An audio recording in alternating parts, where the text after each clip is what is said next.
Alhamdulillah, wa salatu wa salam ala rasulillah. Nous avons aujourd'hui encore une fois le plaisir d'avoir parmi nous le professeur Kamel Samhaji, président de l'Agence nationale de sécurité sanitaire, qui va nous parler du développement des vaccins contre le Covid-19, le SARS-CoV-2. Alors, le coronavirus du syndrome respiratoire aigu sévère SARS-CoV-2 a été signalé pour la première fois fin 2019 en Chine et est l'agent causal de la pandémie de la maladie coronavirus 2019, le Covid-19. Afin d'atténuer les effets du virus sur la santé publique, l'économie et la société, un vaccin est-il nécessaire de toute urgence? Vous vous êtes proposé de passer en revue le développement des vaccins contre le SARS-CoV-2. Le développement de ces candidats vaccins a été lancé lorsque la séquence génétique du virus est devenue disponible début janvier 2020 et a évolué à une vitesse sans précédent. Question: combien de vaccins existent-ils? Sont-ils tous autorisés? Doit-on se faire vacciner tous comme on est? Merci de nous éclairer par votre expérience et votre savoir. Merci infiniment. Bismillah ar-Rahman ar-Rahim. Alhamdulillah wa salatu wa salam ala Rasulullah. Donc, je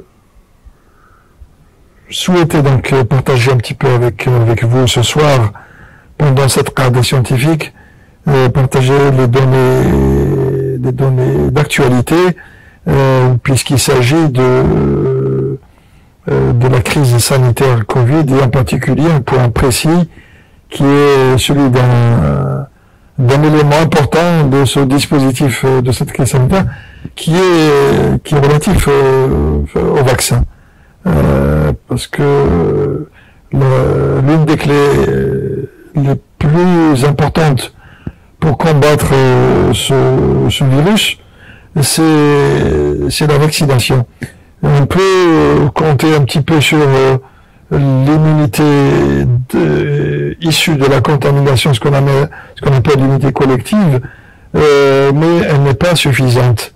Elle n'est pas suffisante, et puis il y a des caractéristiques de ce nouveau virus qui n'a pas encore livré tous ses secrets. Donc le niveau d'immunité collective actuellement tel qu'il est observé est encore insuffisant. C'est pour ça qu'il faut venir et booster un petit peu cette lutte contre cette maladie Covid-19 avec cet outil puissant qui est la vaccination, et qui sera un petit peu, qui fera l'objet de notre entretien ce soir pendant cette cadre, parce que quand on sait aussi que de par le monde, on a plus de 154 millions de personnes contaminées, avec plus de 3 millions de décès.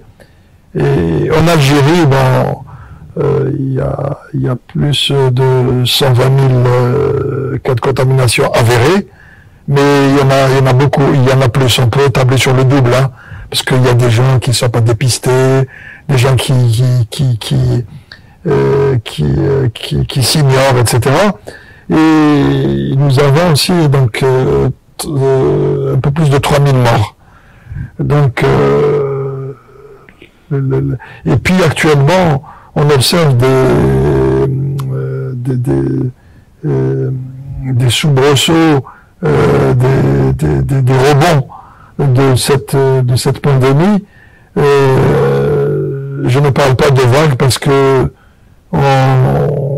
c'est une façon imagée donc d'exprimer le déroulement de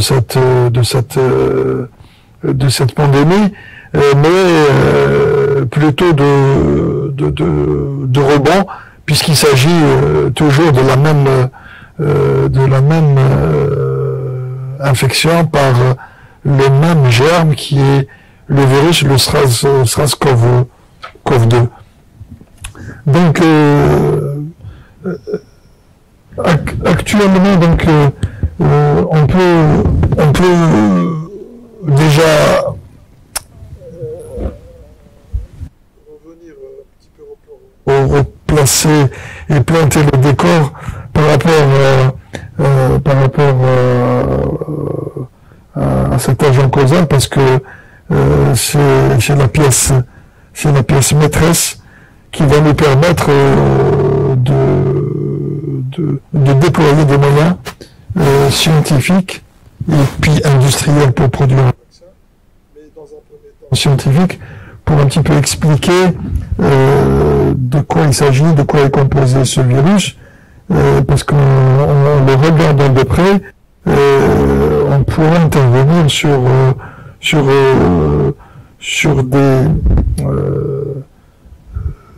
des points précis et ciblés.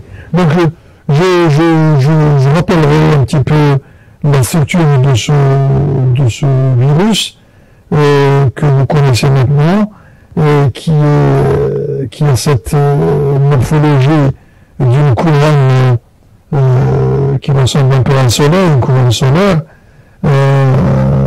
avec des franges, avec cette frange bulbaire, ces bulbes qu'on appelle en français spicules, on dit spike. Donc, et puis du côté intérieur, il est composé d'une molécule d'ARN, c'est un virus à ARN, qui est parmi les virus, si on compare les virus, c'est un gros virus puisque son ARN est composé de 30 000 paires de bases, les bases qui composent son ARN.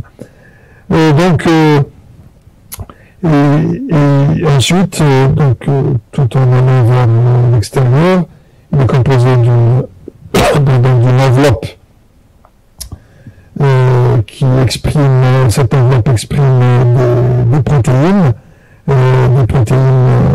ce qu'on appelle les protéines membranaires, comme la protéine M, la protéine E, donc qui est un peu plus en profondeur, et puis ce qui est important, c'est cette protéine S, cette spicule, ou la spike, ou le bulbe. Donc, c'est avec cet élément qu'il reconnaît la cellule cible sur laquelle il va se fixer pour rentrer dans la cellule ciblée et l'infecter. Cette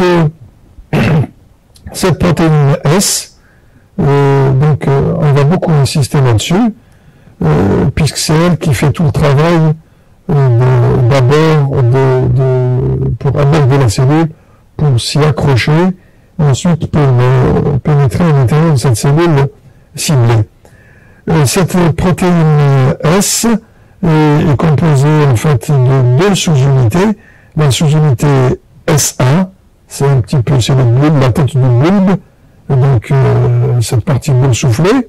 Et puis vous avez le pied de cette protéine S, la deuxième partie, qui est la sous-unité S2.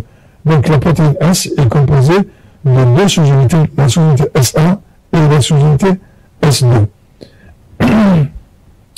Et puis aussi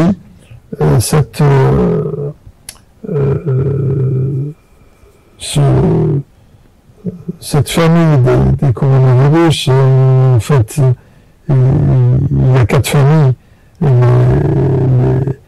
Les coronavirus de alpha, donc les alpha coronavirus, vous avez les bêta coronavirus, vous avez les gamma coronavirus, et puis les delta coronavirus. Donc, en ce qui concerne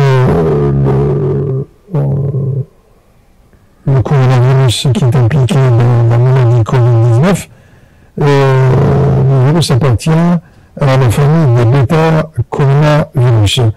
Il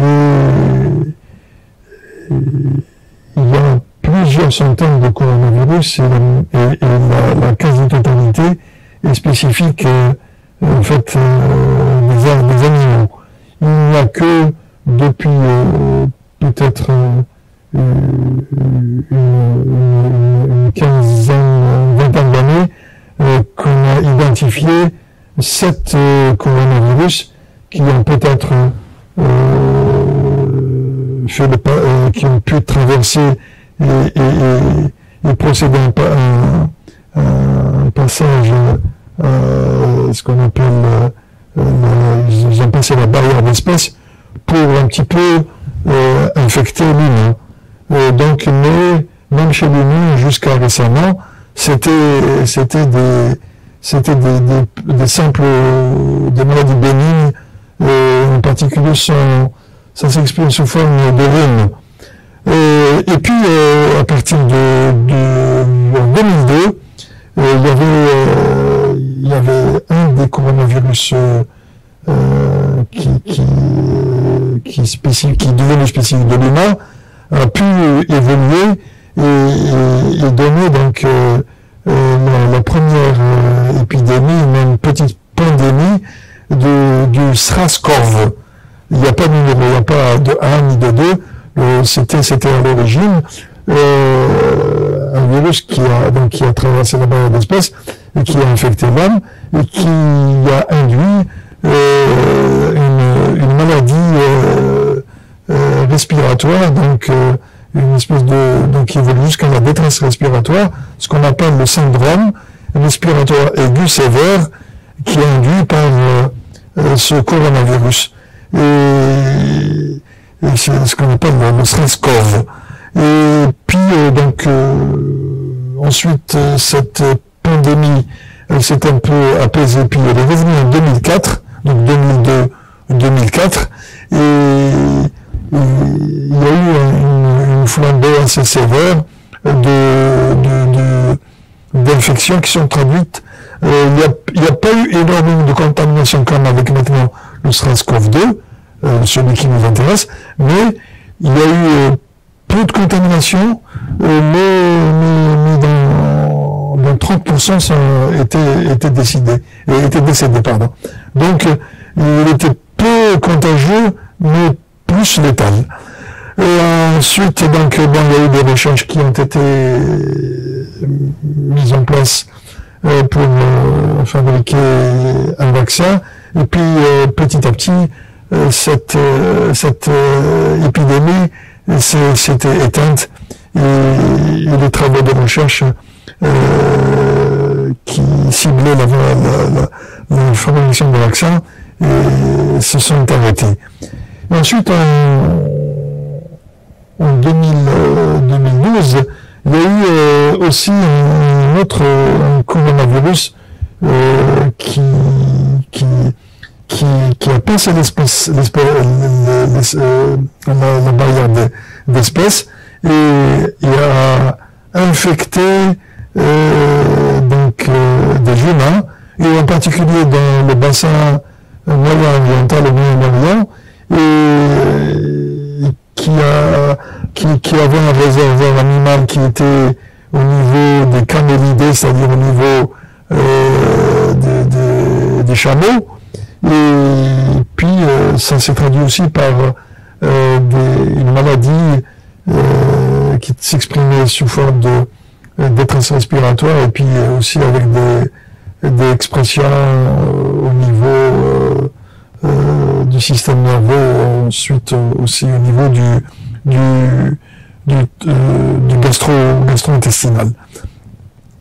Donc, la même chose, des recherches sur le vaccin ont été donc lancées, et puis comme cette deuxième épidémie qui est causée par ce coronavirus spécifique du Moyen-Orient s'est éteinte, c'est le MERS, le MERS-CoV. Il s'appelle MERS-CoV, qui est spécifique du Moyen-Orient, s'est éteinte à son tour, et les recherches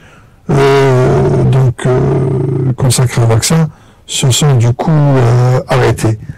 Donc je vous explique cela parce que on aurait dû peut-être poursuivre ces recherches elles auraient eu un apport bénéfique par rapport à ce que nous vivons actuellement pour trouver une solution vaccinale beaucoup plus tôt avec le SARS-CoV-2. Mais une partie de ces anciennes expériences de 2002-2004 pour le premier coronavirus induisant la détresse respiratoire, et puis en 2012 par rapport au coronavirus qui induit une détresse respiratoire, mais dans le bassin moyen oriental, ont permis quand même de conserver une partie de ces données qui ont pu servir un petit peu de base pour pouvoir, qui ont aidé à gagner un peu de temps par rapport à la mise au point des vaccins actuellement qu'on utilise pour le SARS-CoV-2, c'est-à-dire Covid-19. Maintenant, donc, ce virus donc, qui est impliqué dans ce qui nous intéresse, hein, que par rapport à la maladie Covid-19, ce virus a été on a essayé de le situer par rapport à son pouvoir d'infecter les gens. Il va falloir le comparer par rapport aux gens qui sont déjà connus. Nous avons donc, si on peut s'intéresser à cette diapositive, nous avons donc un certain nombre de germes. Donc vous avez l'hépatite, la rubéole, varicelle, la grippe saisonnière, le rhume, la rougeole, le choléra, enfin peu importe, l'Ebola, la grippe aviaire. Donc tous ces germes ont un pouvoir infectieux, un pouvoir de contaminer les gens et d'induire des dégâts, et en particulier la létalité, c'est-à-dire le pouvoir qu'un organisme, donc un virus ou une bactérie, de tuer. Donc si on a par exemple, si on peut regarder au niveau de ce graphique, il y a donc nous avons le pouvoir de contagiosité de ces organismes, par exemple dans une échelle qui va de 1 jusqu'à 10, 11, et ce qu'on appelle la contagiosité, et qui est exprimée parce qu'il faut la quantifier, cette contagiosité, par un indice qu'on appelle le R0, c'est-à-dire la capacité qu'a un micro-organisme de contaminer une personne, et puis qu'une personne puisse en contaminer d'autres. Et puis voir du fait de cette contamination, par rapport à la létalité, quelle est l'échelle, quel est le niveau de mortalité que chaque individualité peut induire chez la personne infectée. Vous pouvez donc, je ne sais pas, par exemple si on prend Ebola, c'est un virus qui est très destructeur.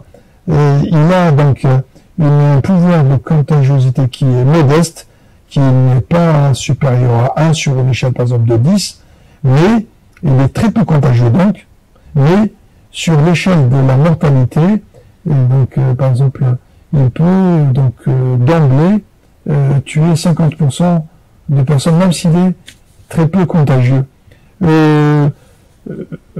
Au contraire, par exemple, si on prend la varicelle ou la rougeole, si on prend la varicelle, elle est très pénétrante. Elle est très, donc, l'indice R, ce facteur de contagiosité, est très important.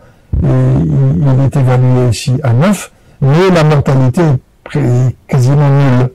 La rougeole, c'est un peu pareil, sinon un peu plus, elle est très contagieuse, mais elle tue un peu plus que la varicelle. Donc elle tue un peu moins de 1% de la population qui est contaminée. Et ce facteur donc de ce qu'on appelle de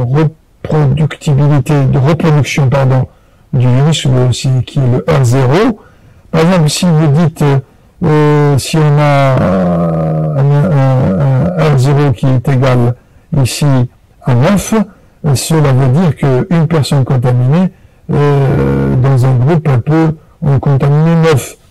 Ici, par exemple, la grippe, elle a donc un R0 qui est égal à 2, c'est-à-dire qu'une personne qui est contaminée par la grippe, donc ici espagnole, elle peut donc 2, ça veut dire qu'une personne contaminée, elle peut en contaminer 2, etc. Donc là c'est pour donc on retient un petit peu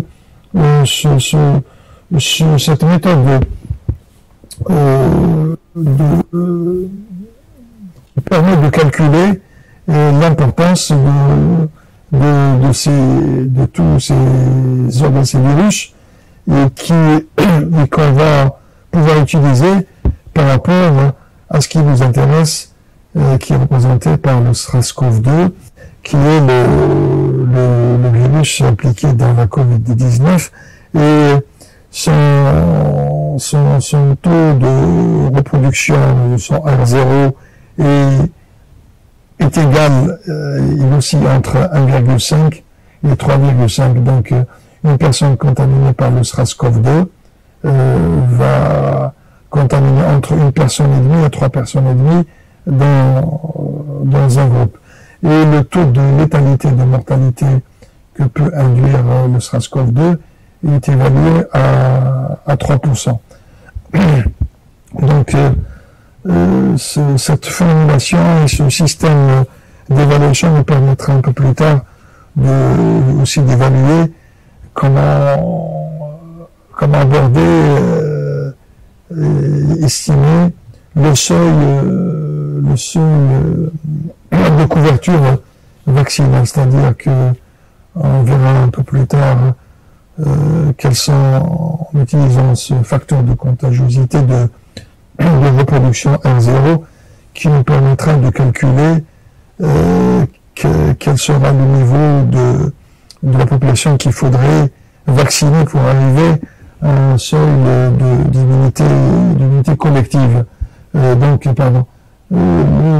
Maintenant, en ce qui concerne le vaccin, qui est la partie la plus importante, puisque, comme je l'ai dit au départ, c'est un petit peu l'outil le plus efficace pour pouvoir gagner cette bataille.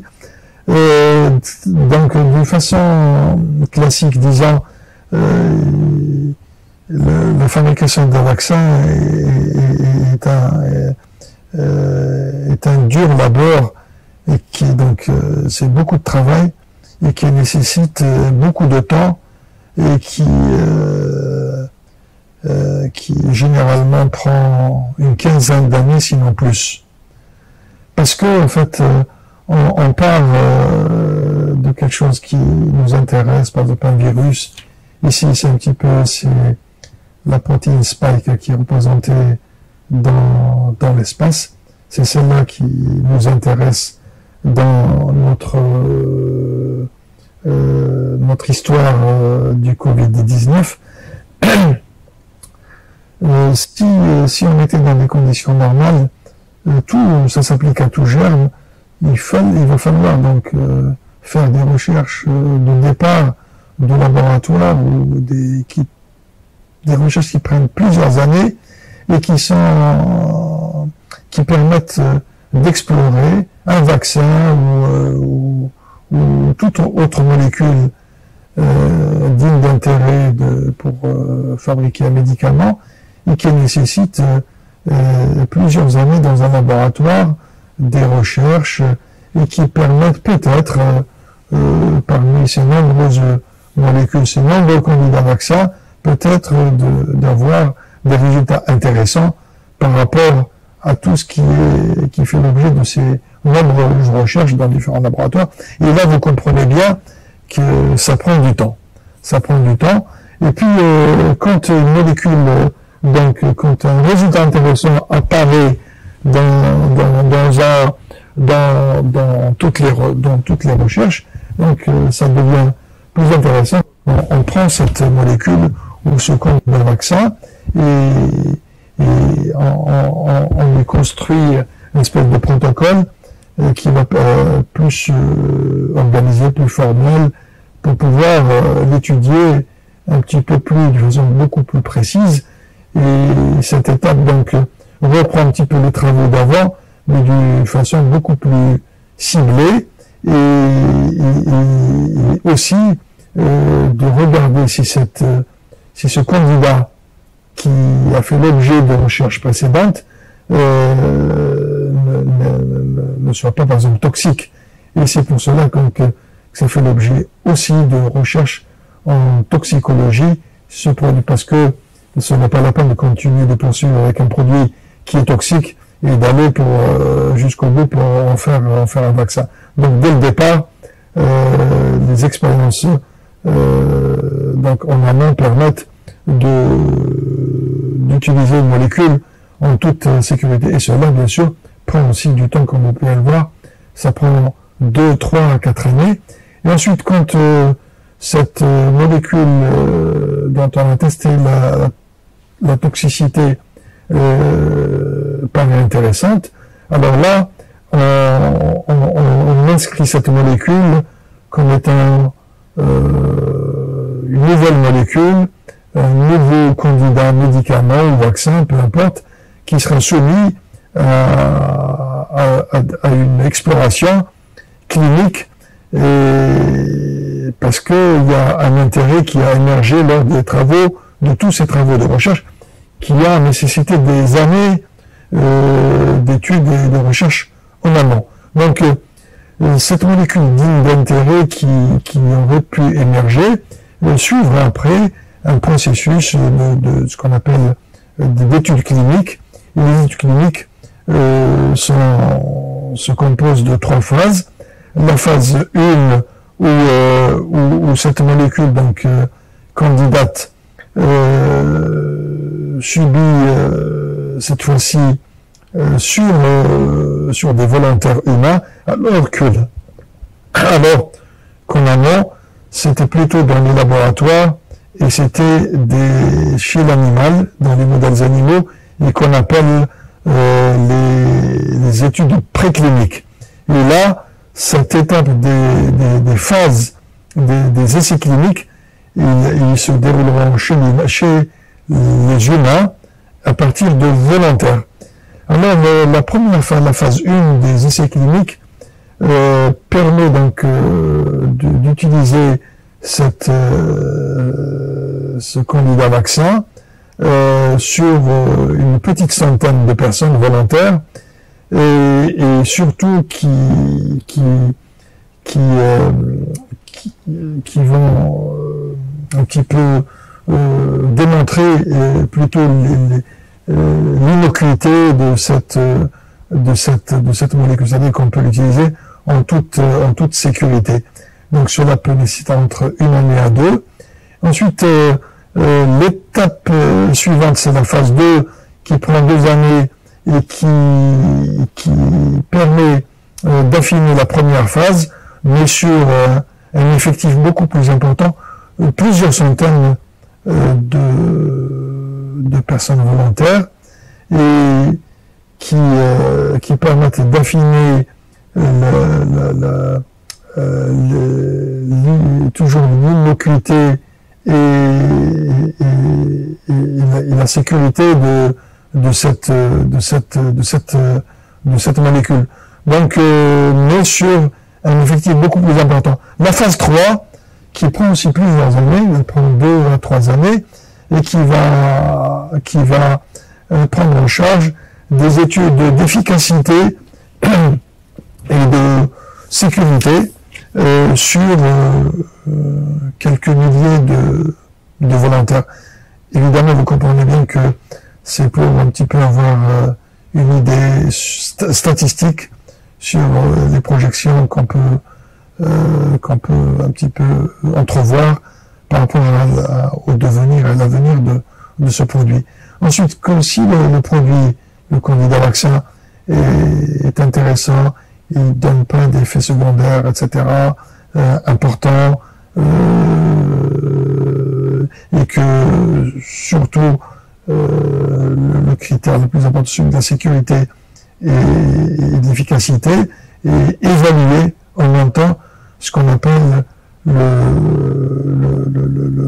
un rapport qui est celui de dire est-ce que les bénéfices sont supérieurs au risque. Quand on a donc cette notion de bénéfice-risque qui est en faveur du bénéfice, alors là, on demande, on a un bon candidat pour pouvoir le soumettre aux agences réglementaires comme la FDA aux États-Unis, l'agence du médicament en Europe, etc., qui permettent donc, auxquels on soumet des dossiers d'homologation de ce vaccin. Et ça, donc, ces agences prennent le temps d'étudier pendant 1 à 2 années les résultats obtenus dans toutes ces phases, complètement, les phases précliniques et les phases cliniques, pour pouvoir, donc, une fois l'autorisation donnée, donc, on passe à l'échelle industrielle de fabriquer à grande échelle des grandes quantités de vaccins. Et tout cela, j'ai tardé là-dessus, mais c'est pour vous dire que le processus tarde aussi. Alors, qu'est-ce qui s'est passé par rapport à la situation pandémique qui est une situation un petit peu de guerre, puisque la pandémie a ravagé avec les chiffres que nous connaissons, qu'on a évoqués au début de cet échange, c'est que toutes ces étapes du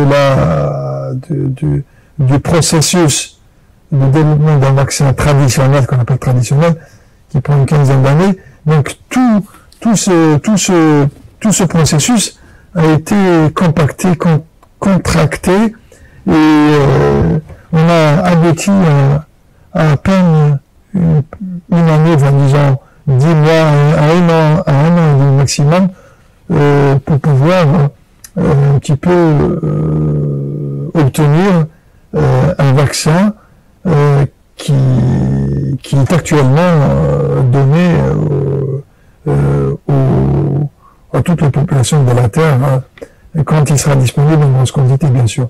Alors, ces étapes ont été contractées et on a gagné du temps. Par exemple, on a utilisé les données, comme je l'ai dit tout à l'heure, les données qui ont été obtenues en 2002 et en 2012 par rapport au SRAS-CoV et au MERS, celui du Moyen-Orient, et les études donc cliniques donc ont été raccourcies, et on a sauté presque à pieds joints pour pouvoir proposer ces candidats vaccins qui sont à l'origine de la Covid-19, pratiquement directement entrer en phase d'essai clinique. Et même ces phases d'essai clinique, comme vous pouvez le voir ici, en ce qui concerne la Covid, on a même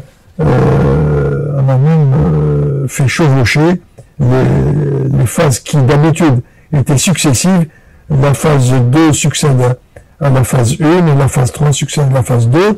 Donc, alors que là, on peut même nommer la phase 1 et 2. Donc, on commence par la 1, et ensuite, à peu près au milieu de la phase 1, on forme un autre groupe de volontaires pour faire démarrer la phase 2 en parallèle. Et puis, dès que la phase 2 commence à bien avancer, on déclenche la phase 3, donc et tout ça, ça fait, ça se traduit par un raccourcissement de l'essai clinique qui ne dure que peu de mois, qui dure à peine une dizaine de mois. Et même la phase de fabrication, donc on a eu un petit peu le culot, si j'ose dire, pardonnez-moi ce terme, de lancer la fabrication, même avant d'avoir obtenu l'autorisation des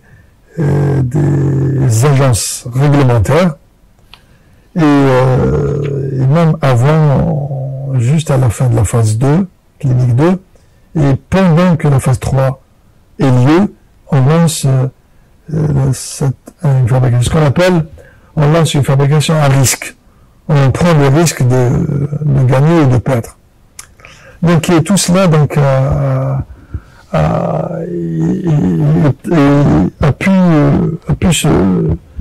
nous donner, donc, cet formidable effort qui a été fait, que maintenant, aujourd'hui, nous avons plusieurs vaccins qui sont en concurrence, peu importe, pour qui on est pour tout le monde. Et quand on a peine une année, nous avons disposé d'un vaccin qui nécessite d'habitude au moins une quinzaine d'années, sinon plus. Pardon, c'est à l'envers, voilà. Maintenant, cette infection par le SARS-CoV-2 qui donne la maladie Covid, en fait, si on prend par exemple l'infection naturelle, pour un petit peu expliquer comment sont pensées, comment on peut comprendre l'efficacité d'un vaccin. Donc si on prend une infection naturelle, elle se passe de cette façon, donc le virus infecte les personnes, vous avez les voies à niveau supérieur, les voies respiratoires supérieures, ensuite vous avez la voie basse, les voies respiratoires inférieures qui sont représentées par les poumons.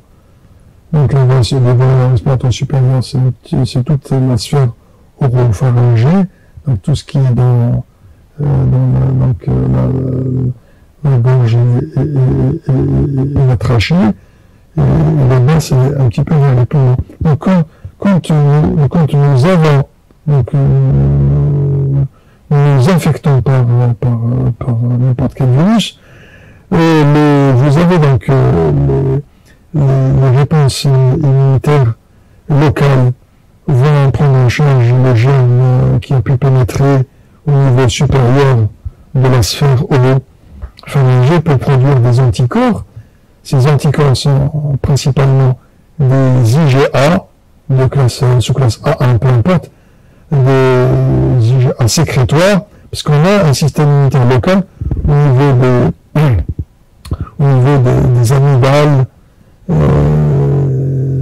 Nous avons des cellules qui nous défendent et qui vont répondre au gène qui est rentré. Donc, il y a une forte immunité qui va se développer localement, et qu'on appelle immunité des muqueuses, parce qu'il n'y a pas de grande circulation de sang dans cette partie, et c'est surtout les cellules qui tapissent ce qu'on appelle des muqueuses, qui sont dotées d'un système immunitaire local, et qui produisent ces IgA, ces anticorps locaux, et qui permettent plus tard, quand on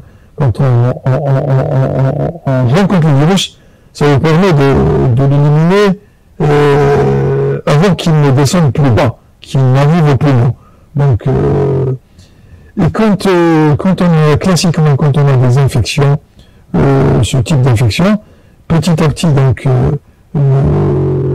si l'infection se poursuit, vous avez l'immunité locale qui se développe, et que le germe arrive à descendre plus bas, vous avez aussi, donc, plus bas, au niveau des poumons. Les poumons sont irrigués par du sang et que les cellules sanguines donc comprennent qu'il y a un virus au niveau pulmonaire et développent une immunité, des anticorps, des lymphocytes qui vont produire des anticorps de classe IgG, IgG1. Ça, c'est un petit peu la physiopathologie, comment se passe une infection respiratoire classique. Ça peut s'appliquer à n'importe quel virus, comme pour le corona. Là, si par exemple, maintenant, dans les infections respiratoires graves, on n'attend pas que tout le monde soit infecté naturellement, surtout si le virus, si on a affaire à des virus mortels. Donc on est obligé de procéder, de gagner un peu de temps, d'infecter un petit peu de façon artificielle par la vaccination avec un germe qui est mort, pour un petit peu gagner du temps et faire fabriquer une immunité avant qu'un virus létal ne prenne place. Par exemple, classiquement, donc, si par exemple on injecte un vaccin, donc on vaccine, et c'est généralement par la voie intramusculaire, donc c'est les muscles, c'est un contact vascularisé avec du sang, et puis le sang donc comprend qu'il y a un virus apporté par la vaccination, il va développer une immunité qui va protéger des maladies respiratoires, puisqu'il s'agit d'un virus respiratoire qu'on a injecté sous forme de vaccin. Et donc, en vaccinant, par l'injection, nous avons plutôt le modèle d'une protection de la partie respiratoire basse, les poumons et le reste de l'organisme. Maintenant, donc, si on vaccine une personne avec n'importe quel germe, par la voie intranasale, c'est-à-dire en vaccinant par les muqueuses. C'est un peu plus facile chez l'animal, on peut dans la trachée, on peut aussi dans les yeux, etc. Mais à titre expérimental, on peut un petit peu faire des recherches par rapport à l'efficacité des vaccins, de certains vaccins. Donc on voit bien, quand si on vaccine les muqueuses, par exemple par la voie intranasale, on a ce modèle de l'infection naturelle qui se met en place. On mime en quelque sorte ce qui se passe naturellement. On est protégé localement au niveau de la gorge et on est protégé dans la partie plus basse du système respiratoire. Donc j'ai insisté un petit peu sur ce schéma pour expliquer que la vaccination actuelle est injectée, se passe sous la forme d'injection, et cela permet un petit peu de protéger la personne de la maladie, de l'évolution de la maladie et des complications. Mais si on protège, si on vaccine par la voie intranasale, si on vaccine par les muqueuses, c'est peut-être même encore un peu mieux, puisqu'on va protéger localement, et puis sur le plan systémique, sur le plan du reste, pour un petit peu protéger la personne de l'évolution, par rapport à l'évolution de sa maladie. C'est que l'intérêt de la vaccination des muqueuses, la vaccination classique, elle permet de protéger la personne vaccinée des complications de la maladie. La vaccination par la voie intranasale, c'est-à-dire par la voie des muqueuses, va permettre de développer une immunité locale où on a la porte d'entrée du virus. Là, ça permet de rendre la personne vaccinée non contagieuse. C'est là l'intérêt. L'idéal, c'est d'avoir l'ensemble, c'est d'avoir un vaccin qui cumule, qui associe les deux propriétés, c'est d'avoir une immunité locale et une immunité systémique. C'est-à-dire qu'on protège la personne pour l'évolution de la maladie, donc elle ne va pas mourir, et puis on rend la personne non contagieuse vis-à-vis des autres personnes qui sont autour d'elle. Donc ça, ce serait l'idéal. Mais je vais dire tout de suite que la vaccination par la voie nasale, par les muqueuses,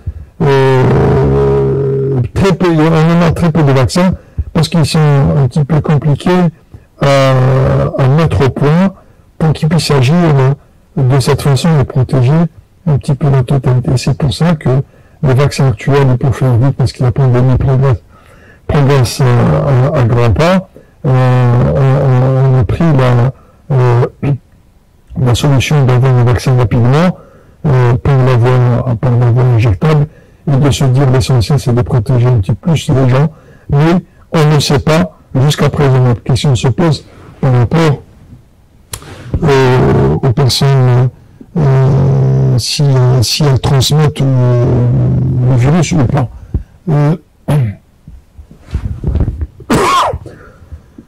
Voilà, sur le plan un petit peu fondamental,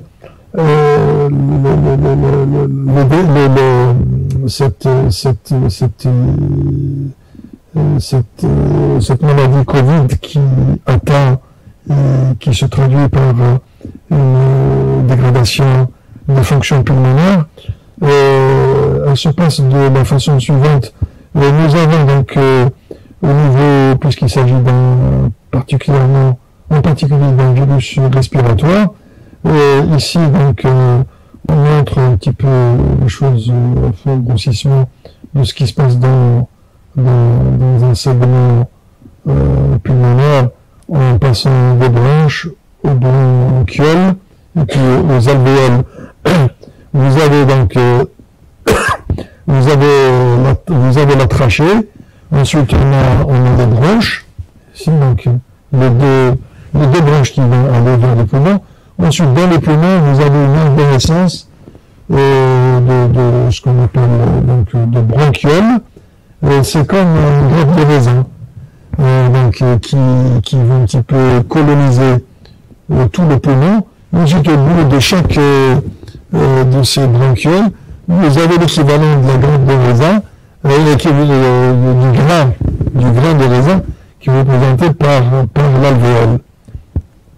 Donc vous avez l'air qui rentre par là, vous inspirez l'air qui rentre et qui va cheminer jusqu'à l'alvéole, et l'alvéole elle est à l'intérieur du poumon, elle tapisse l'intérieur du poumon, et puis le poumon est vascularisé, vous avez dans tous les espaces, vous avez des vaisseaux qui passent et qui se chargent de capturer l'oxygène qui est amené par la respiration, qui passe comme ça, qui va au bout de l'alvéole, et puis les échanges gazeux, les échanges d'oxygène, l'oxygène qui va rentrer, qui va être pris en charge du côté sanguin, particulièrement par les globules rouges, et puis par différence de pression bien sûr, ce qu'on appelle la pression partielle, et puis en même temps, les globules rouges vont expulser leur oxyde de carbone CO2 et qui sera expiré lors donc de la respiration. Alors, ce qui peut se passer lorsque nous avons un virus respiratoire tel que le SARS-CoV-2 du corona qui est inhalé, nous avons un autre virus, peu importe, nous avons donc des cellules spécialisées au niveau des bronches qui, comme je l'ai dit au départ, tout ce que j'ai expliqué par rapport à ce que j'ai montré dans la diapo précédente, la particule virale peut être prise en charge par les cellules qui tapissent les bronches et qui ont aussi des cellules spécialisées dans la défense immunitaire. Elles peuvent fabriquer, par exemple ici, des IgA, beaucoup d'IgA et très peu d'IgG parce que nous avons aussi du sang qui circule donc à proximité de ces blanches et qui vont permettre aux cellules sanguines de produire quelques anticorps de classe IgG, mais surtout des IgA sécrétoires au niveau de ces muqueuses. Ainsi se développe une forte immunité locale. Mais si le virus poursuit son cheminement, à travers les bronchioles, nous avons d'autres types de cellules qui vont, donc les cellules de Clara, les cellules bronchiolaires de type 2, vont fabriquer un certain nombre de facteurs qui vont essayer de prendre en charge le virus si tant est que le virus poursuit son cheminement et qu'il arrive à descendre un peu plus bas dans le poumon. Et s'il n'arrive pas malchance de s'introduire encore un peu plus, alors là, il va se être en contact avec la paroi alvéolaire et là, comme je dis, le poumon, à partir de tous ces endroits, nous avons les vaisseaux sanguins qui vont comprendre qu'il y a un virus de l'autre côté, donc du côté intérieur des alvéoles, et qui vont recruter des cellules telles que des lymphocytes, des cellules dendritiques, des macrophages, qui ont reçu le signal comme quoi il y a un virus qui a pu s'introduire jusqu'aux alvéoles. Et là, les cellules sanguines vont produire des anticorps de classe IgG en grosse quantité. Et puis se développe l'immunité systémique. C'est un petit peu ce schéma qui nous explique ce que j'ai donné dans un petit peu de détail, le mécanisme d'action de ce qui se passe, ce qui s'est passé lorsqu'on a essayé d'expliquer les avantages de la vaccination soit par les muqueuses ou bien par la voie intramusculaire. Cette diapositive montre un petit peu le gène qui contrôle cette protéine S, la protéine spike, ce bulbe.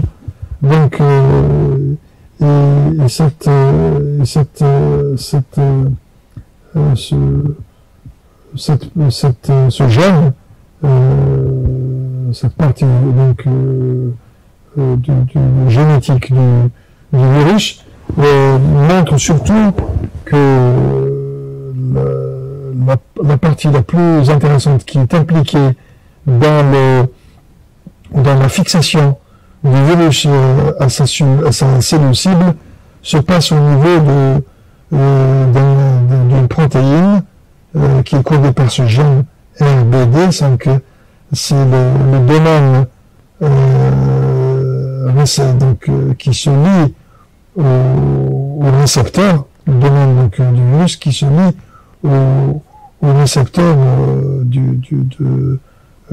qui se trouve par exemple sur la cellule pulmonaire pour que le virus puisse infecter le poumon. Et sur le plan un petit peu moléculaire, l'interaction se passe de la façon suivante, c'est que le SRAS-CoV-2, le virus, ici donc schématisé par cette partie jaune du schéma, et là on a montré la protéine S, la spike, et en particulier sa partie RBD qui est la partie qui se lie de façon spécifique au récepteur qui est en face sur une cellule cible, par exemple sur une cellule pulmonaire. Et ce récepteur, c'est l'enzyme de conversion de l'angiotensine 2. C'est une enzyme qui est impliquée par ailleurs dans la régulation de la tension artérielle. Donc, le virus SARS-CoV-2 se fixe sur cette enzyme qui est impliquée dans la tension artérielle. Ça, on peut pas expliquer pourquoi cette affinité, mais en tout cas, le virus passe par ce récepteur. Donc, et l'intérêt donc de l'immunisation, de la fabrication des vaccins, c'est d'empêcher cette liaison entre le virus, en particulier sa partie RBD, c'est celle-là qui se fixe chimiquement sur l'équivalent dans le récepteur de la cellule hôte, la cellule cible, par exemple une cellule pulmonaire, et quand on fabrique correctement un anticorps contre cette RBD, et cet anticorps va se lier à cette protéine S en particulier sur le RBD, il va empêcher donc le reste de se fixer sur la cellule hôte, donc il n'y a pas d'infection. Un peu le mécanisme de la liaison du RBD à l'anticorps est montré dans cette partie de la diapositive. Donc, si on arrive à fabriquer des anticorps intéressants contre le RBD, on va empêcher la fixation donc du virus sur sa cellule cible. Sur le plan moléculaire, donc cette interaction est représentée ici par des images de cristallographie qui ont permis donc de montrer cette partie bleue et verte, c'est la partie virus, donc c'est la protéine S, en particulier l'endroit RBD qui permet l'ancrage en fixation sur le récepteur de l'angiotensine 2, donc qui est représenté ici. Et tout se passe donc ici entre les points précis de la protéine S et qui va se fixer sur des endroits particuliers et précis du récepteur ACE2. Et là, le point intéressant, c'est de faire fabriquer des anticorps contre ces parties qui vont aller se lier au récepteur pour pouvoir s'intercaler et empêcher cette fixation entre le virus et la cellule cible. La partie vaccin, maintenant, la technologie vaccin, ce qu'on appelle la plateforme qui permet de développer la technologie, les différentes technologies de vaccin sont représentées ici. Donc, pour rappel, le virus est là comme je l'avais montré dans l'une des premières diapositives. Donc, vous avez la membrane, vous avez la protéine S, le spike, et vous avez l'ARN messager du virus. Et ici, donc, il y a un grossissement sur la protéine S et surtout son modèle dans l'espace de cette protéine, comment elle est exprimée, et puis avec une partie spécifique qui est le RBD, c'est cette partie vraiment qui va être le point de contact entre le virus et la cellule cible. Alors, à partir de là, on peut déduire, on peut voir quelles sont les possibilités de fabriquer un vaccin à partir de ce matériel, parce que il faudrait, parce que c'est la cible en fait toute la cible de la réponse immunitaire et de défense. Donc, la première possibilité, c'est de faire un vaccin inactivé. Et ici, par exemple, on prend la particule virale, on la met en culture, des grosses quantités, donc ça prend du temps. Et puis, ces particules virales, ensuite, elles sont récoltées, elles sont inactivées par des procédés chimiques, on tue le virus, et puis on peut l'inoculer après sous forme de vaccin.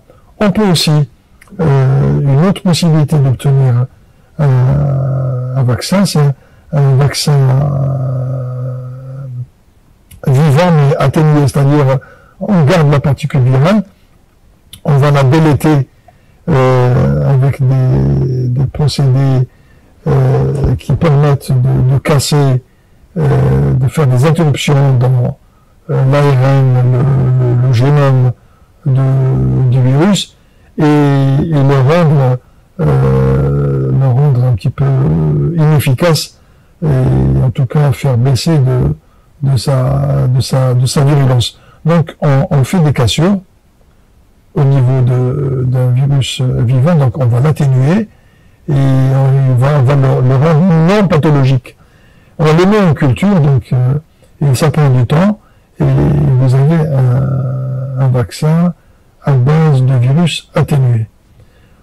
Une autre possibilité aussi, on peut fabriquer du vaccin en isolant seulement le point le plus intéressant, c'est celui de la protéine S, parce que c'est à partir de cette protéine S qui va se fixer aux cellules cibles, et c'est quand cette protéine S qu'on développe une réponse immunitaire pour éliminer le virus. Donc tout compte fait, tout le reste peut être comme si ça ne nous intéressait pas.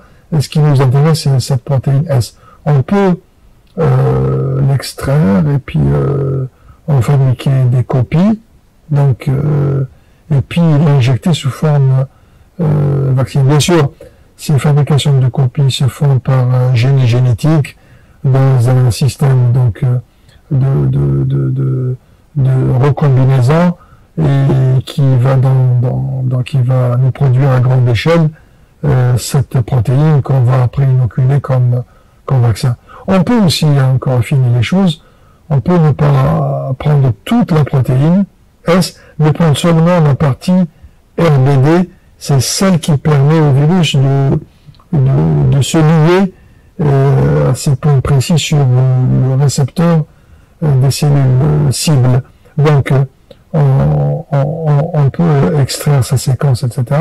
Et puis la faire fabriquer dans un système donc de biotechnologie, et on aura ainsi donc un vaccin, une grosse protéine recombinante qui est constituée seulement du RBD, puisque c'est celui-là qui se fixe sur les cellules cibles. Donc on peut donc en fabriquer, en faire un vaccin, et ça nous permettra donc quand on vaccine les gens avec, d'avoir des anticorps, et quand le virus arrive, il suffit que la réponse immunitaire s'adresse va se coller sur ce RBD, et que cette liaison entre le virus et la cellule cible ne se passe pas, ne se produit pas. Nous avons aussi une autre technologie de fabrication de vaccins, ce sont des particules de type viral. On peut aussi utiliser d'autres organismes pour pouvoir fabriquer, par exemple, le virus de coronavirus. Une fois ce virus manipulé, il a été vidé de son ARN, donc il ne pourra plus après se reproduire, mais on va inclure on va l'inclure pour qu'un coronavirus SARS-CoV-2 soit fabriqué, mais sans qu'il y ait de l'ARN dedans. Donc on va faire des particules vides qui ont toutes les caractéristiques extérieures du SARS-CoV-2, donc avec ces protéines S, mais qui n'a pas d'ARN à l'intérieur. Parce que s'il y a l'ARN à l'intérieur, il va rentrer dans la cellule et il va se reproduire en utilisant toute sa virulence. et on va retomber dans le cas de l'induction d'une infection qui ne va pas nous intéresser. Donc, on va en fait injecter des particules virales, mais vides. Seulement, elles ont à l'extérieur ce qui nous intéresse pour pouvoir immuniser la personne. Donc, c'est une possibilité. Nous pouvons aussi produire des vaccins. Une autre technologie, c'est l'utilisation donc de vecteurs, généralement des adénovirus, et dans lesquels donc les adénovirus sont des virus qui donnent des maladies banales comme le rhume. C'est presque rien du tout. Donc on prend un virus du rhume, les adénos, il y en a plein, adéno 5, adéno 26, etc. Donc et ces adénovirus, on peut y introduire un morceau du génome du SARS-CoV-2, du Covid. Par exemple, on peut introduire la séquence génétique de la protéine S que j'avais montré tout à l'heure. Par exemple, on peut introduire cette protéine, ce gène à l'intérieur d'un adénovirus, et puis l'adénovirus, donc quand on va l'inoculer sous forme de vaccin, on va déclencher un petit rhume chez la personne vaccinée, mais la personne va fabriquer des anticorps contre le virus du rhume banal, mais il fabriquera aussi des anticorps contre la protéine S qui a été introduite artificiellement à l'intérieur de l'adénovirus. Par exemple, c'est le cas du vaccin, de certains vaccins adénovirus. Nous pouvons aussi, mais c'est un vaccin, pardon, on utilise un vecteur qui ne se réplique pas, qui ne se reproduit pas, pour ne pas introduire une maladie importante chez les personnes, par exemple, qui sont fragiles. Et on peut aussi recourir, s'il y a une autre façon d'inclure, comme ici, donc la protéine, le gène de la protéine S à l'intérieur d'un adénovirus, mais un adénovirus auquel on a laissé la possibilité de se répliquer un peu plus, donc de se multiplier pour augmenter un petit peu la production chez la personne chez laquelle on a inoculé ce vecteur dans lequel il y a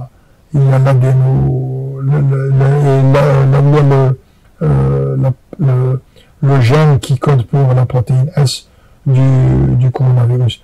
Nous avons aussi la possibilité d'avoir donc aussi de fabriquer un vaccin à partir de vecteurs dans lesquels on a fait exprimer la protéine S. Donc et puis des virus qui ne sont pas très pathogènes et qu'on inactive par la suite, mais comme ils expriment en même temps la protéine qui nous intéresse, celle qu'on a introduit dans ce vecteur, et cette protéine, ce virus, donc en exprimant la protéine S du virus, va induire une réponse immunitaire chez la personne vaccinée, et elle produira des anticorps efficaces contre le virus. Nous pouvons prendre de l'ADN et prendre la protéine S, le gène de la protéine S, le transcrire sous forme d'ADN, et l'inclure donc l'injecter chez une personne et qui va s'introduire dans son ADN, et puis quand les cellules de la personne qui a été injectée vont se multiplier, elles vont produire aussi donc de la protéine S, puisque c'est le gène de l'ADN, la protéine S qui a été introduit ici, et que la personne vaccinée avec un vaccin ADN va produire des protéines S, et par voie de conséquence, elle fera donc tout de suite après les anticorps contre cette protéine S. Mais c'est une technologie un peu compliquée pour vacciner parce que l'ADN ne rentre pas de façon simple à l'intérieur. L'ADN qu'on a introduit ne s'insère pas facilement dans l'ADN cellulaire, et il faut utiliser des systèmes, ce qu'on appelle des électroporateurs, donc des électroporations qui permettent un petit peu d'ouvrir les cellules pour que l'ADN puisse un petit peu s'introduire et se fixer à l'intérieur de l'ADN cellulaire. Et puis, nous avons aussi des vaccins, des plateformes de vaccins à base d'ARN, c'est-à-dire que on cherche en particulier la partie ARN qui code pour le RBD, nous la synthétisons de façon artificielle avec un synthétiseur, donc faire les bases, fabriquer une partie de la protéine S, une grosse partie de la protéine S, en particulier incluant le RBD sous forme d'ARN, et on en fait des copies d'ARN plat artificiellement, et puis comme l'ARN est fragile, on inclut dans des sphères de matière grasse, en particulier des liposomes, qui vont un petit peu protéger cet ARN, et en tout cas pendant son stockage et son injection, et puis une fois injecté dans l'organisme, il pourra se libérer, et puis se mettre dans un système de traduction. Il sera traduit, puisqu'il pénétrera dans la cellule, il sera traduit par la cellule en protéines S, et contre lesquelles la personne qui a été vaccinée par ce système produira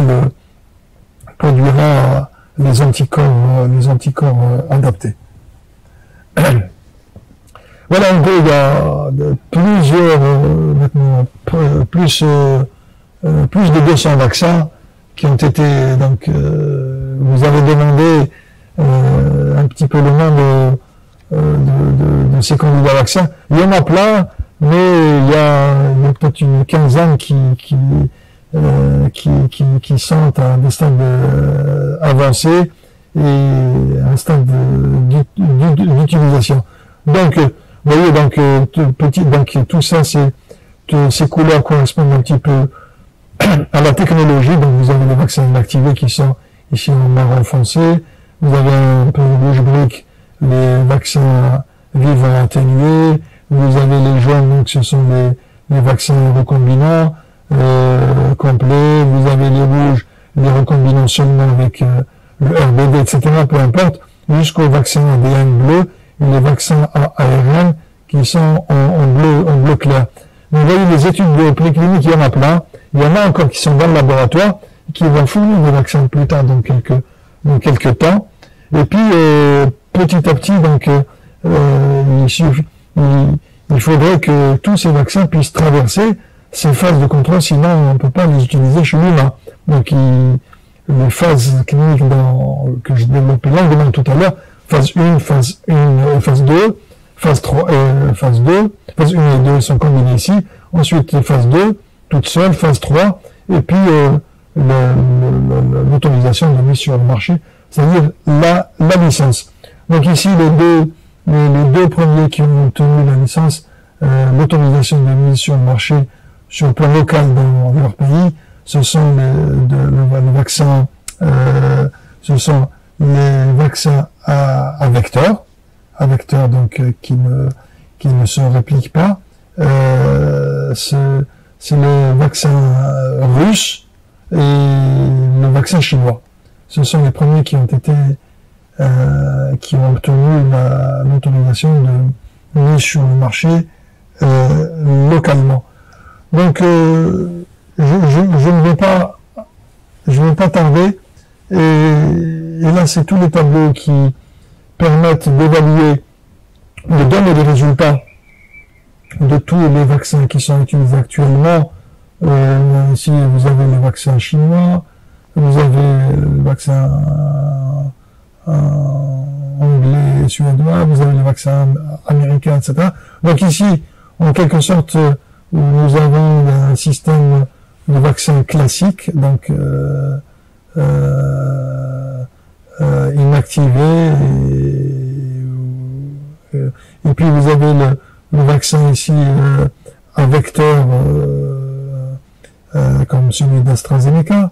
Vous avez le virus, le vaccin ARN comme celui de Pfizer ou de Moderna. Donc tous ces vaccins, c'est en fait pour vous dire que en vérité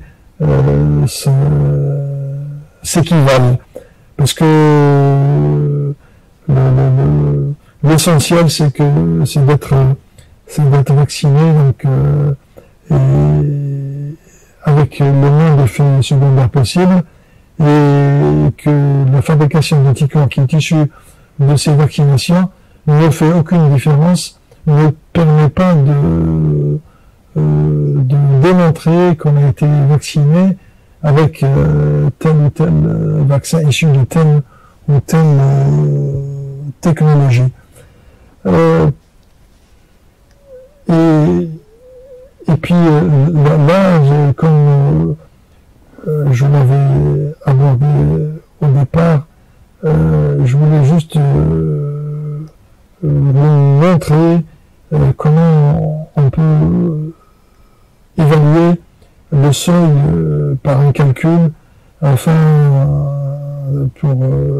pour atteindre ce qu'on appelle l'unité collective. En fait, ça nous permet de calculer le niveau de population vaccinée pour arrêter la propagation du virus. Ce seuil pour atteindre l'unité collective, j'ai appelé S, on peut l'exprimer en pourcentage, est égal à 1 moins 1 sur R0. Comme je l'ai dit tout à l'heure, le R0, c'est le taux de reproductibilité. Si par exemple le R0, le taux de reproductibilité, est supérieur à 1. Donc, exemple, R0, quand on dit le R0 du SARS-CoV-2 est égal à 2, c'est-à-dire qu'une personne contaminée pourra contaminer à son tour deux autres personnes. Alors, la formule donne le calcul suivant. L, c'est égal à 1 sur 2, puisque le R0 est égal à 2. Par exemple, on s'est mis dans l'hypothèse où R0 est égal à 2. Donc, 1 moins 0,5 est égal à 0,5. Il y a un pourcentage utile par 100, donc soit une proportion de 50%, donc ça nous donne 0,5. Cela veut dire qu'il faudrait que 50% de la population doit être immunisée pour atteindre l'unité collective, et puis qu'on guérisse en quelque sorte. Cette est obtenue d'une part par la contamination qui s'est faite naturellement, et puis surtout par la vaccination pour accélérer ce taux donc de couverture rapidement. Par exemple, si on se met dans un cas un peu plus grave, le R0, le taux de reproductivité est égal à 3, c'est-à-dire une personne peut contaminer 3, le R0, dans la formule, c'est 1 sur 1 sur 3, 1 moins 1 tiers est égal à 1 moins 0,33, ça vous fait 0,67. Donc ça veut dire qu'il faudrait environ 67 ou 70% de la population doit être immunisée. Avec la contamination ou avec, et encore mieux, avec la vaccination. Maintenant, si le R0 est égal à 1, la formule va donner 1 sur 1 divisé par 1, ça veut dire 1 moins 1 égale 0. Alors là, il n'y a plus besoin de diviser. Donc, et il y a une remarque importante, c'est que la variable, c'est que là, on peut jouer sur la variable R0. C'est la partie la plus importante. Et c'est l'inconnu de cette petite formule un peu équationnelle. L'idéal, c'est que le R0 soit inférieur à 1. Parce que quand il est inférieur à 1, ça veut dire qu'une personne qui est contaminée, c'est inférieur à 1. On peut pas, par exemple, si c'est 0,9 ou 0,8, on ne peut pas infecter un individu. Donc, il suffit de 2 personnes, etc., pour pouvoir, il faut qu'il y en ait un peu plus, etc. Donc, il faut faire le maximum pour que le R0 soit inférieur à 1, et là, la pandémie s'arrêtera. Le R0, donc, est l'élément le plus important dans cette histoire, et c'est de ce R0 que dépend la circulation du virus. Et donc, si on peut, si on dit personne peut contaminer 2, si elle peut que 3, si on a un 0 qui peut contaminer, qui est de 5, c'est pas plus grave. S'il est de 7, c'est encore plus grave, etc. Donc c'est ce R0 sur lequel on peut jouer, et cette variable, donc nous pouvons la moduler en fait si on ne contamine pas d'autres, donc on fait baisser ce R0, on peut s'isoler, on peut se confiner, on peut, le virus, si on est avec des gens, etc., on va augmenter le R0, donc il faut porter des masques, donc on va faire baisser le R0. Et si par exemple on est porteur de virus, on va embrasser les gens, les toucher, etc., donc on va augmenter le R0. Il faut essayer d'opérer à une distanciation sociale, etc. Donc à se laver les mains. Tout ça, donc, ce sont des facteurs.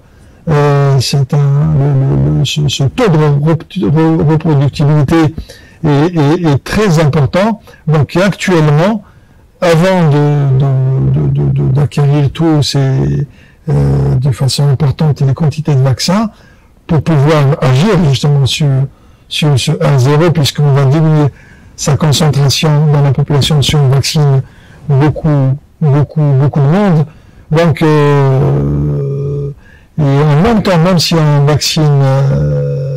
vaccine, d'ici même quelques mois, nous devons en même temps nous vaccinant et en même temps nous adoptons, nous gardons tous ces protocoles sanitaires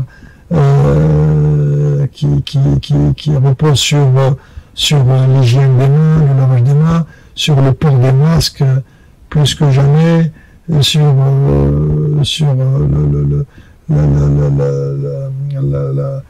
la distanciation sociale, ne pas rencontrer beaucoup de monde dans des endroits confinés, nombreux, etc. Et aussi, donc, ce qui peut nous encourager à aller dans ce sens, c'est qu'il faudrait que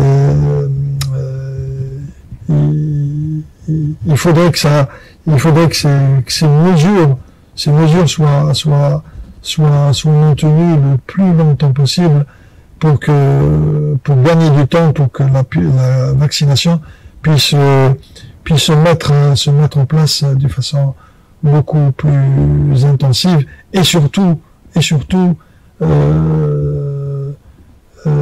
garder ces mesures barrières, parce que nous avons les variants britanniques, indiens, sud-africains, etc., et qui pointent du nez, passez-moi le terme, et qui sont beaucoup plus contagieux, qui ont des R0 beaucoup plus importants. Donc, si on peut garder un petit peu toutes ces bonnes manières d'hygiène et de vacciner et de vaccination pour pouvoir un petit peu gagner du temps et vacciner le maximum de personnes en peu de temps. Et là, c'est juste pour finir, c'est peut-être qu'on a peur un petit peu de certains vaccins parce qu'il y en a plein, les gens ont un petit peu le choix. C'est pour ça que, par exemple, là je fais allusion aux gens qui boudent un petit peu certains types de vaccins, tels que le vaccin, pour ne pas nommer celui d'AstraZeneca, pour lequel on a évoqué ces cas de thrombose de petits caillots sanguins, mais en fait, en réalité, si on va plus loin, c'est que le Covid lui-même a été dès le départ est une pathologie qui se traduit par l'apparition de thrombose de façon beaucoup plus importante et avec ces cas de thrombose sont aussi fréquents dans la population générale. Il n'y a pas plus de thromboses qui sont induites par la vaccination. Donc, par exemple, si on prend le vaccin qui est incriminé AstraZeneca, nous avons donc une incidence de thrombose qui est beaucoup plus importante que dans le cas de Covid normal, ou même donc les vaccins, même si on incrimine Oxford qui pourrait être lié à des thromboses, nous en avons autant avec d'autres vaccins tels que le vaccin de Pfizer, le vaccin ARN, mais la proportion est la même. En fait, ce sont des incidences qui sont tout à fait qui relèvent de ce qui est observé dans la normalité. Et même si ces cas de thrombose vasculaire ont été observés dans les populations jeunes concernant le vaccin AstraZeneca, ce vaccin est tout à fait indiqué pour les personnes âgées de 50 ans et au-delà. Donc, cela ne pose aucun problème. Et tout cela pour vous dire que cette problématique n'est pas saillante et que le rapport bénéfice-risque de tous ces vaccins qui sont actuellement utilisés sont largement supérieurs au risque. Donc, et je finirai, si vous permettez,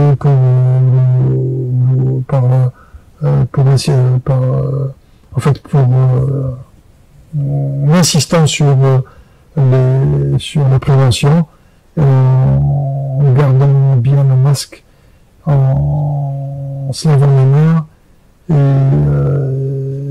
et faire de la distanciation sociale. Je vous remercie de votre attention et je vous souhaite une bonne fin de Ramadan. Merci beaucoup. Professeur Senradi, merci beaucoup pour tous ces éclaircissements, pour cette conférence. Et ça permet de clôturer la Qada Science de Ramadan, donc avec tous ces développements concernant le développement des vaccins contre le Covid-19. Voilà. Merci beaucoup. بارك الله فيكم وإن شاء الله للقاء جديد السنة القادمة. مع السلامة. إن شاء الله. سلام.